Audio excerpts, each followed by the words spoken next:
Before the first seeds were deliberately planted, human survival depended on the luck of the hunt or the chance discovery of wild fruit. Early humans had no control over the land's output. By planting seeds and raising animals, farmers created a predictable, controlled cycle of growth. Success required precise timing. Early farmers tracked the sun's position and the resulting moving shadows to measure the seasons, timing their planting exactly when the environment was most favorable. Around 9000 BCE, this organized system of agriculture took hold in the Fertile Crescent, a region encompassing modern-day Iraq and Syria. This wasn't a simple change in diet. It was the moment humanity stopped being passive subjects of nature and became active engineers of their environment.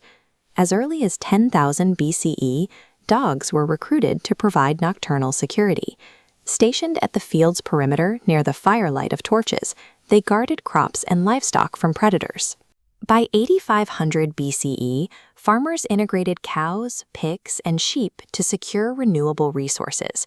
These animals provided a continuous supply of milk and wool, while their dung was collected to fertilize the soil and serve as fuel for fire. To manage the environment further, farmers in Iraq developed irrigation around 5500 BCE. They dug man-made canals that redirected water from natural sources directly to their crops, ensuring growth even during dry periods. These principles eventually allowed for rice cultivation on a massive scale. As seen in these stepped terraces, farmers learned to control water placement on steep hillsides, turning every inch of usable land into a flooded basin. By domesticating local animals and controlling the flow of water, humans removed the geographical limits on where a settlement could survive. While irrigation managed water, the earth itself remained a physical barrier.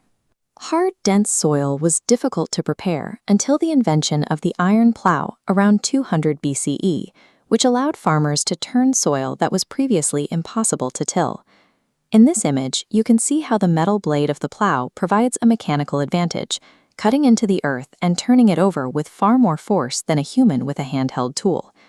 However, continuous planting strips the soil of nutrients. By 1000 CE, farmers solved this through crop rotation. By dividing land into quadrants and leaving one section for grazing livestock, they allowed the soil to naturally recover its fertility. Understanding the unseen chemistry of the soil was just as critical to survival as the physical tools used to farm it. For most of history, the speed of agriculture was limited by human hands. Processing tools like the 18th century cotton gin broke this bottleneck by automating the separation of seeds and fiber. This early machine shows the move toward mechanical complexity. The arrangement of gears and belts allowed a single machine to perform the repetitive work of dozens of hands at a much higher speed. The necessity of this shift is clear when looking at traditional harvesting.